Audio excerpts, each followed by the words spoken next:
কিছুদিন আগে গাজীপুরের ১৩ বছরের মাদ্রাসা শিক্ষার্থীকে ধর্ষণের ঘটনা আমাদের সবাইকে আলোড়িত করেছিল। মুসলিম শিশুটি ধর্ষণের ঘটনায় এতটাই ট্রমাটাইজ ছিল যে ২ মাস পরও সেই ঘটনার পার্শ্বিকতা সে ভুলতে পারেনি। ২ মাস পার হয়ে গেলেও সে তার স্বাভাবিক জীবনে ফিরতে পারেনি। দুঃখজনক বাস্তবতা হচ্ছে, মুসলিম সংখ্যাগরিষ্ঠ এই ভূখণ্ডে হিন্দুদের এই আস্ফালন নতুন কিছু না। কয়েক মাস আগেও এই গাজীপুরেরই স্থানীয় এক পূজা মণ্ডপের সহসভাপতি মণ্ডপের পাশে খেলতে থাকা ৮ বছরের মুসলিম শিশুকে নিজের ঘরে নিয়ে ধর্ষণ করে। আমরা আপনাদের কাছে প্রশ্ন রাখতে চাই, কেন সে নিজ ধর্মের শিশু নয়, বরং মুসলিম শিশুকেই টার্গেট করল? এটা কি শুধুই পাশবিকতার নাম, নাকি উদ্দেশ্য প্রণোদিত ঘৃণা এর পেছনে কাজ করছে? যে ঘৃণা আজ উৎসবের আড়াল থেকেও মুসলিমদের ইজ্জতের উপর আক্রমণ চালাচ্ছে। হিন্দু কর্তৃক মুসলিম নারী ধর্ষণের আরো কিছু পরিসংখ্যান আপনাদের সামনে উপস্থাপন করছি ইনশাআল্লাহ, যাতে কেউ বলতে না পারে ভাই এটা আসলে একটা সাডেন ইনসিডেন্ট। এগুলো পরিকল্পিত কিছু নয়। ১৭ মে ২০১৭ চকরিয়ার এক মাদ্রাসা ছাত্রীকে অপহরণ ও জোর করে হিন্দু বানিয়ে ৮ মাস ধরে ধর্ষণের অভিযোগ পাওয়া গেছে কাঞ্চন নামের এক হিন্দু যুবকের বিরুদ্ধে। ডিসেম্বর ৬, ২০২১ মানিকগঞ্জে মুসলিম কিশোরীকে অপহরণ করল হিন্দু কিশোর। ১৫ মে ২০২৫ গাজীপুরের মহানগরের পুবাইলে ধর্মগোপন করে প্রেমের ফাঁদে ফেলে এক নারীকে ধর্ষণ করেছে ঋত্বিক সাহা নামে এক হিন্দু যুবক। ৮ সেপ্টেম্বর ২০২৫ কিশোরীকে ৭ দিন আটক রেখে ধর্ষণ, সেই জয়কুড়ি ২ দিনের রিমান্ডে। ১৯ সেপ্টেম্বর ২০২৫ পঞ্চগড়ে ৫ বছরের শিশুকে ধর্ষণ করে সনাতন ধর্মাবলম্বী এক হিন্দু যুবক। মামলা তুলে নিতে হুমকি দেওয়া হয় ভুক্তভোগীর পরিবারকে। ২২ অক্টোবর ২০২৫ এবার ৪ বছরের শিশুকে ধর্ষণ করল এক হিন্দু, প্রতিবাদ করায় দাদিকে কুপিয়ে হত্যা। উজ্জ্বল কুমারের টার্গেট মুসলিম নারী, মিথ্যে পরিচয়ে বিয়ে, সন্তান জন্মের পর দেন তালাক। এই নিউজ প্রতিবেদন দেশ রূপান্তর প্রকাশ করলেও ধর্ষকের নাম পরিচয় কিছুই প্রকাশ করেনি। আমরা হিন্দু কর্তৃক মুসলিম নারীদের ধর্ষণের এমন ১০০-এর অধিক ধর্ষণের ঘটনা আপনাদের সামনে তুলে ধরতে পারব।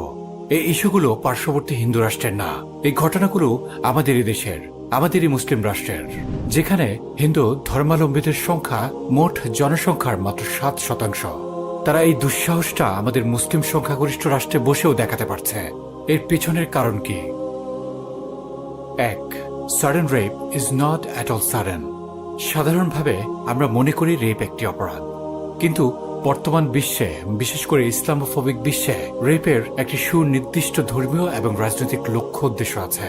এই ব্যাপারে আমাদের বেশি কথা বলার সুযোগ নেই, তবে নিউজ হেডিংটি দেখুন, আশা করি বিষয়টি স্পষ্ট হবে ইনশাআল্লাহ। Rape as a political tool in India. মূল কথা এই যে, সুনির্দিষ্টভাবে হিন্দু দ্বারা যখন মুসলিমদের ধর্ষণ ঘটনা একের পর এক ঘটতেই থাকবে, তখন সেটি র্যান্ডম বা নিছক কোনো অপরাধ নয়, বরং এটি আরো গভীর কিছু। যদি একই রকম ঘটনা বারবার ঘটতে থাকে, তাহলে সেটিকে আর আকস্মিক বলার সুযোগ থাকে না। অনেকেই এই অপরাধগুলোকে ব্যক্তি পর্যায়ের বিচ্ছিন্ন ঘটনা বলে অপরাধের মাত্রাকে লঘু করতে চান, কিন্তু প্রশ্ন থেকে যায়, কেন প্রতিবারই অভিযুক্ত থাকে হিন্দু পুরুষ আর ভিকটিমের জায়গায় মুসলিম নারী? কেন কখনো আমরা এর উল্টো চিত্র দেখি না, যদিও এ ধরনের হীন আকাঙ্ক্ষা আমাদের কখনো নেই? কেনই বা প্রতিবার আমাদেরকে বলা হয় এটি কোনো ধর্মীয় ইস্যু না, আপনারা শান্ত থাকুন? বুয়েটের শ্রীশান্ত রায় কিংবা গাজীপুরের জয়কুমারের ঘটনাই বা কি প্রমাণ করে? একজন দেশের সর্বোচ্চ বিদ্যাপীঠে লেখাপড়া করেও মুসলিম মেয়েদেরকে ধর্ষণের বর্ণনা সে সোশ্যাল মিডিয়াতে বলে বেড়াচ্ছে, তাদেরকে ধর্ষণ করার ইচ্ছে প্রকাশ করছে। অন্যদিকে জয়কুমারও তার টিকটক আইডিতে মুসলিম মেয়েদেরকে ধর্ষণের প্রস্তুতি নিয়ে ভিডিও বানায় এবং বাস্তবেও তার মহড়া সে ছোট বাচ্চা মেয়েটার উপর চালিয়েছে। এমনকি তাদের সংঘবদ্ধ চক্র হিন্দু পরিচয় গোপন করতে ভুয়া জন্মসনদও তৈরি করে দিচ্ছে। গৌরাঙ্গ নামের একজন হিন্দু কম্পিউটার ব্যবসায়ী, তিনি ভুয়া জন্ম নিবন্ধন তৈরি করে দেন। ভুয়া জন্ম নিবন্ধন ব্যবহার করে এই চক্রটি ধর্ম পরিচয় গোপন রেখে মুসলিম মেয়েদের সাথে সম্পর্ক করে। এত সব প্রমাণ, ভিডিও এবং ডিজিটাল রেকর্ড থাকা সত্ত্বেও আমাদের বলা হচ্ছে এগুলো নাকি ব্যক্তি পর্যায়ের অপরাধ। প্রশ্ন হচ্ছে, যখন পার্শ্ববর্তী রাষ্ট্রে একই ধরনের ঘটনাগুলো প্রকাশ্যে ঘটছে, যেখানে মুসলিম নারীর ইজ্জত লুণ্ঠন হয়ে উঠেছে ধর্মযুদ্ধের অংশ, সেখানে বাংলাদেশের ক্ষেত্রে এই ধরনের ঘটনাকে কিভাবে বিচ্ছিন্ন বলা যায়? ভৌগোলিক সীমা ভিন্ন হলেও আদর্শিক অবস্থানের ভিত্তিতে এই ঘৃণার রসায়ন এক ও অভিন্ন। এটি দাবি নয়, এটি বাস্তবতা। আমরা আমাদের দেশে ইতিমধ্যে বিভিন্ন সোশ্যাল মেসেজিং প্রাইভেট গ্রুপ দেখেছি, যেখানে টার্গেট করে মুসলিম মেয়েদের ধর্ষণের জন্য তারা একে অপরকে উৎসাহিত করছে, মুসলিমদের সাথে প্রেমের সম্পর্ক তৈরি, ধর্মান্তরকরণ এবং ধর্ষণের মতো কাজ করতে। অনেক সময় পরিচয় গোপন করে কিংবা খতনা করেও এই ধরনের অপরাধ সংগঠিত করতে দেখা যায়। মুসলমান মেয়েদের প্রেমের ফাঁদে ফেলতে রূপম বৈদ্য তার খতনা করায় বলেও জানান তিনি। ওর প্রধান টার্গেট ছিল মুসলিম মেয়েরা, কৌশলে ওদেরকে টার্গেট করতো, শুধু মুসলিম। এইখানে হিন্দু অনেক মেয়ে আছে, কোনো হিন্দু মেয়ের উপরে ওর কোনো আকর্ষণ ছিল না। ওর টার্গেটই ছিল শুধু মুসলিম মেয়েদের উপরে। ওই ইসকনের সদস্য, আমরা ওর দৃষ্টান্তমূলক শাস্তি চাই। এর পেছনে কিছু কৌশলের আশ্রয় তারা গ্রহণ করে। 1. Targeting the vulnerable. শিশু, কিশোরী, বিধবা বা পরিবার থেকে দূরে থাকে এমন মুসলিম মেয়েদের টার্গেটে পরিণত করা। 2. Deceptive identity and isolation. ধর্মীয় পরিচয় গোপন করা। লাভ ট্র্যাপ, সহায়তার প্রস্তাব দিয়ে এক ধরনের মানসিক জাল তৈরি। 3. Abduction or coercive control. তুলে নিয়ে যাওয়া, বন্দি করে রাখা বা ব্ল্যাকমেইলিং। 4. Physical exploitation. বারবার ধর্ষণ, ভিডিও ধারণ, blackmail. 5. Religious or social humiliation. ইসলাম ধর্ম ত্যাগের জন্য চাপ প্রয়োগ, মন্দিরে গিয়ে বিয়ে করা, সামাজিকভাবে কলঙ্ক লেপনের চেষ্টা করা। 6. Institutional manipulation. আইন শৃঙ্খলা বাহিনীর মামলা গ্রহণে গড়িমসি, মিডিয়া বিষয়গুলোকে গোপন রাখা, ধর্মীয় পরিচয় গোপন রাখা, সামাজিক চাপ প্রয়োগের মাধ্যমে ভিকটিমের মুখ বন্ধ রাখা। কোনো এক অজানা কারণে আমাদেরকেও এই কারণটা দেখতে হচ্ছে। এই ঘটনাগুলোকে কেবল বিচ্ছিন্ন ধর্ষণের ঘটনা বলে এড়িয়ে যাওয়ার কোনো সুযোগ নেই। এগুলো নিছক কোনো সেক্সুয়াল ক্রাইম না, বরং ideological assertion of superiority over the Muslim femininity. 2. Media এবং কথিত সুশীল শ্রেণীর মুখোশ। They scream when it suits their ideology, but fall silent when truth demands courage. কয়েকদিন আগে সামাজিক মাধ্যমে এক সুশীল মুখ মহিউদ্দিন মোহাম্মদ বলেছিল, ধর্ম ব্যবসায়ী হুজুরদের দ্বারা কোনো নারী ধর্ষণের শিকার হলে নির্ভয়ে আমার সাথে যোগাযোগ করবেন। বাংলাদেশ পাবলিক একাডেমি আপনাকে আইনি ও আর্থিক সহায়তা দেবে। এই পোস্টে তার এক অনুসারী তখন জিজ্ঞেস করে, আর কোনো হিন্দু যুবক দ্বারা মুসলিম নারী ধর্ষণ হলে আপনি সহযোগিতা করবেন? উত্তরে সে ঠান্ডা গলায় জবাব দেয়, না, করব না, আমি শুধু হুজুর দ্বারা হলেই করব, এটা আমার ইচ্ছা। এই মহিউদ্দিন মোহাম্মদের মতো তথাকথিত সুশীল মুখগুলোর বক্তব্য আসলে কোনো বিচ্ছিন্ন ফেসবুক স্ট্যাটাস নয়, সেটি এক গভীর মানসিক উপনিবেশবাদের প্রতিফলন, যেখানে ন্যায় বিচার আর মানবতা শব্দগুলো রাজনৈতিক অস্ত্রে পরিণত হয়েছে। ধর্ম ব্যবসা, নারী অধিকার, মুক্ত চিন্তা, এসব স্লোগানের আড়ালে তারা মূলত ইসলামের সামাজিক মর্যাদা এবং নৈতিক অবস্থানকে ধ্বংসের পায়তারা চালায়। এই কারণে যখন কোনো ইসলামী ব্যক্তিত্বের বিরুদ্ধে অভিযোগ ওঠে, প্রমাণিত হোক বা না হোক, তারা সেটিকে ইসলামী পরিসরের বিরুদ্ধে সামষ্টিক অস্ত্র হিসাবে ব্যবহার করে। কিন্তু বিপরীতে কোনো হিন্দু বা ইসলাম বিদ্বেষী কেউ একই অপরাধে বা তার চেয়ে বড় অপরাধে অভিযুক্ত হলেও তাদের সেই মানবতার বুলি হারিয়ে যায়। এই প্রবণতাকে 3টি স্তরে বিশ্লেষণ করা যায়। 1. আদর্শিক পক্ষপাত, আইডিওলজিক্যাল বায়াস। এই শ্রেণী ধর্মনিরপেক্ষতার নামে ইসলাম বিরোধী এক বুদ্ধিবৃত্তিক মতাদর্শের অনুসারী। তাদের মানবতাবোধ মানুষকেন্দ্রিক নয়, ইসলাম বিরোধিতা কেন্দ্রিক। তাদের কাছে অপরাধ নয়, অপরাধীর ধর্মীয় পরিচয়ই নৈতিক অবস্থান নির্ধারণ করে। 2. সামাজিক মনস্তত্ত্ব ও শ্রেণী চেতনা। বাংলাদেশের তথাকথিত সুশীল সমাজ মূলত এক উপনিবেশিত মধ্যবিত্ত বুদ্ধিজীবী গোষ্ঠী, যাদের চেতনা গঠিত হয়েছে পশ্চিমা মিডিয়া, এনজিও এবং লিবারেল একাডেমির ছাঁচে।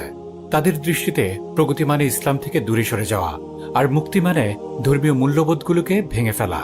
ফলে তারা নিজেরাই হয়ে ওঠে শ্রেণী বৈষম্যের বাহক, যারা মাদ্রাসা শিক্ষিত বা হুজুর বেশে কাউকে দেখলেই ইনফিরিয়র ক্লাস হিসেবে বিবেচনা করে। এই আত্মগরিমাই হয়ে ওঠে তাদের নৈতিকতার মাপকাঠি। 3. রাজনৈতিক ও মিডিয়া প্রোপাগান্ডা। এদের অনেকেই পশ্চিমা ফান্ডেড ন্যারেটিভের বাহক। তাদের উদ্দেশ্য একটাই, ধর্মীয় প্রতিষ্ঠান মানে নির্যাতনের কেন্দ্র। এই ধারণাকে সমাজে প্রথিত করা, কারণ ইসলামের সামাজিক প্রভাব ভেঙে পড়লেই দুর্বল হয়ে পড়বে ইসলামের রাজনীতি এবং চিন্তার ভিত্তি। একই সাথে সেকুলার রাষ্ট্র প্রতিষ্ঠার পথ সুগম হবে। তাই তাদের মানবতা আসলে একপাক্ষিক লাঠি, যা কেবল ইসলামের ঘাড়ে আঘাত আনতেই ব্যবহৃত হয়।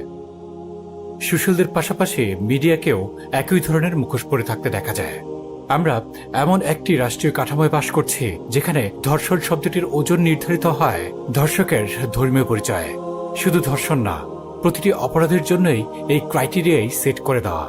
যদি কোনো মুসলিম কিংবা ইসলামী প্রতিষ্ঠানের কেউ কোনো অপরাধে অভিযুক্ত হয়, তবে মিডিয়ার হেডলাইন যেন অগ্নিগর্ভ হয়ে ওঠে। এখানে তাদের ধর্মীয় পরিচয় লুকানোর চেষ্টা করা হয় না, বরং ধর্মীয় পরিচয়কে ব্যক্তির চেয়ে বেশি গুরুত্ব দিয়ে উপস্থাপন করা হয়। ধর্মীয় ট্যাগ এবং কিওয়ার্ড ব্যবহার করা মিডিয়ার নৈতিক দায়িত্ব হয়ে পড়ে, যদিও সেগুলো তখনও তা আদালতে প্রমাণিত হয়নি। কিন্তু বিপরীতে কোনো হিন্দু যদি একই অপরাধে জড়িত হয়, তখন হেডলাইনের শব্দচয়ন বদলে যায়, হয়ে যায় যেমন গাজীপুরে শিশুকে ধর্ষণের অভিযোগে একজনকে গ্রেফতার। এই একজন কে, তার ধর্মীয় পরিচয় বা সামাজিক অবস্থান, এগুলোর কোনো কিছুই উঠে আসে না আর। এমনকি মূল প্রতিবেদনের মাঝেও ধর্ষকের নামটা ধূর্ততার সাথে উচ্চ রাখা হয়, যেন পাঠক বুঝতেই না পারে অপরাধীর ধর্মীয় পরিচয় কি। প্রথম আলো, ডেইলি স্টার তখন হঠাৎ করে নিউট্রাল হয়ে যায়। নিউট্রালিটি বিকামস দেয়ার নিউ মরালিটি। এই নিরপেক্ষতার মুখোশই তাদের সবচেয়ে বড় পক্ষপাত। একইভাবে যারা দাবি করে তারা নারী অধিকারের জন্য লড়ে, তাদেরকে আপনি এই ধরনের ইস্যুতে খুঁজে পাবেন না। তাদের লড়াইয়ের ক্ষেত্র মূলত অশালীন পোশাকের অধিকার, বিশ্ববিদ্যালয়ের মেয়েদের হলের গেট রাতভর খোলা রাখার আন্দোলনে, বা কোনো ওড়নাকাণ্ড বা কোনো টিপকাণ্ডে। দেখে মনে হবে এরা আসলে নারীদের অধিকারের ব্যাপারে কত কনসার্ন, কত ক্ষুদ্র ক্ষুদ্র বিষয়ে তাদের কত দুশ্চিন্তা। দুঃখজনক বাস্তবতা হচ্ছে, যখন কোনো ভিকটিম কোনো মাদ্রাসা ছাত্রী কিংবা হিজাব পরিহিতা বোন হেনস্থা বা হয়রানির শিকার হন, তখন তাদেরকে হারিকেন দিয়েও খুঁজে পাওয়া যায় না। খুঁজে দেখেন গাজীপুর, চকরিয়া বা কুমিল্লার মুসলিম মেয়েদের ধর্ষণের ঘটনায় তারা কোথায় লুকিয়েছিল? কোনো নারী সংগঠন মুখ খুলেছিল? নারীর পক্ষে কাজ করা কোনো আন্তর্জাতিক সংস্থা নিন্দা জানিয়েছিল? উত্তর নেই। এই প্রশ্নগুলো আমাদের সামনে স্পষ্টতই ঝুলন্ত অবস্থায় আছে। তাদের ন্যায়ের সংজ্ঞাকে কেবল তাদের পছন্দের নারী পর্যন্ত সীমাবদ্ধ। মুসলিম পরিচয় এলে নারীর অধিকার তখন আর মানবাধিকার থাকে না, হয়ে যায় মতাদর্শের অধিকার। টক শো, প্রতিবাদ মিছিল, স্ট্যাটাস সবকিছুতেই তখন গ্রীষ্মের খরা চলবে। এটা নিশ্চিতভাবেই আমাদেরকে জানিয়ে দেয়, Their feminism works only when the victim fits their ideology. এই ভণ্ডামের রাজনীতি আমাদের বিবেকের মৃত্যু ঘটিয়েছে। যেখানে মিডিয়া সত্যের আলোকবর্তিকা হওয়ার কথা ছিল, সেখানে মিডিয়া হয়ে ওঠে ন্যারেটিভ ইঞ্জিনিয়ার। আর সেই ইঞ্জিনিয়ারদের মুখপাত্র হলো এই কথিত সুশীল সমাজ, যাদের কাছে ন্যায়ের মানে হলো হোম টু প্রোটেক্ট, আর অন্যায়ের মানে হলো হোম টু এক্সপোজ। 4. রাষ্ট্র ও রাষ্ট্রীয় কাঠামো। ন্যায়ের নামে প্রহসন। Justice in the land is not blind, it simply looks away. আমরা দেখেছি এই সরকারের শাসনামলেই ধর্ষক প্রমাণিত হয়েও হাসি মুখে জামিনে বেরিয়ে যেতে। দেখেছি আদালতের সিঁড়িতে দাঁড়িয়ে ভিকটিমের মায়ের আহাজারি।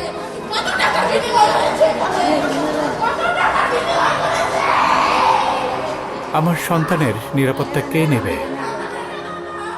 খুনের মামলায় কারাগারে গিয়েছিলেন নারায়ণগঞ্জের আজিজুল। এরপর জামিনে বের হয়ে হাত কেটে দিয়েছেন বাদীর, দিয়েছেন হত্যার হুমকিও। শুধু তাই নয়, বাদীর পরিবারের এক কিশোরীকে ধর্ষণ করে আজিজুল, আর সেই মামলায় আদালত থেকে পেয়েছেন অব্যাহতিও। ধর্ষক জানে এই শাসন ব্যবস্থার ভঙ্গুর অবস্থা সম্পর্কে, জানে তার ক্ষমতা এবং অর্থ দিয়ে এই ধরনের বড় বড় অপরাধও তুড়ি মেরে উড়িয়ে দেওয়া যায়। এই সিস্টেমে সব সম্ভব, এভরিথিং ইজ নেগোশিয়েবল। প্রতিটি ধর্ষণের ঘটনায় তাই আমরা দেখি একই নাটকীয়তা। থানায় প্রথমে মামলা নিতে অনীহা, এরপর উপর মহল থেকে অদৃশ্য চাপ, যাতে প্রভাবশালী কিংবা হিন্দু কর্তৃক কারো ধর্ষণের মামলা গ্রহণ করা না হয় এবং ঘটনাকে বিন্দুতেই রুখে দেওয়া যায়। এই সিস্টেম আপনাকে আশ্বস্ত করেছে মাত্র 180 দিনের মাঝে ধর্ষণের বিচারিক কাজ সম্পন্নের ব্যাপারে। বাস্তবতা বলে 5 বছর অতিবাহিত হলেও এই সংক্রান্ত 33,000 মামলা অধীনস্থ আদালতেই ঝুলে আছে। এই সুযোগে আবার আসামিরা ততদিনে জামিনে বের হয়ে আসে।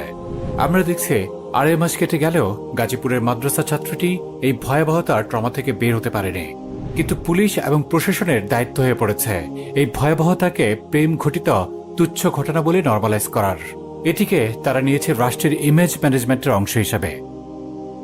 মিথ্যা বিবৃতি, গোপন সমঝোতা, প্রভাবশালীর ফোন কল, এই পুরো মেকানিজমই যেন রাষ্ট্রীয় সংস্কৃতির অবিচ্ছেদ্য অংশ হয়ে দাঁড়িয়েছে।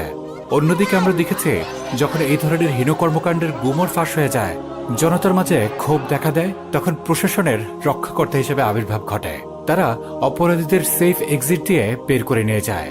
এই সেফ এক্সিট সিস্টেম যেন প্রশাসনের এক ধরনের অঘোষিত প্রোটোকল, যে এর সেফ হাউসে অপরাধী অবস্থান করবে, পরিস্থিতি শান্ত হবে, নতুন ইস্যুর অবতারণা ঘটবে মঞ্চে, মানুষ আগের ঘটনা ভুলে যাবে, আর এভাবেই ঘাতক নীরবে জামিনে বের হয়ে আসবে। এগুলো কোনো প্রলাপ না, আমরা একটু আগেই এর সত্যতা দেখিয়েছি।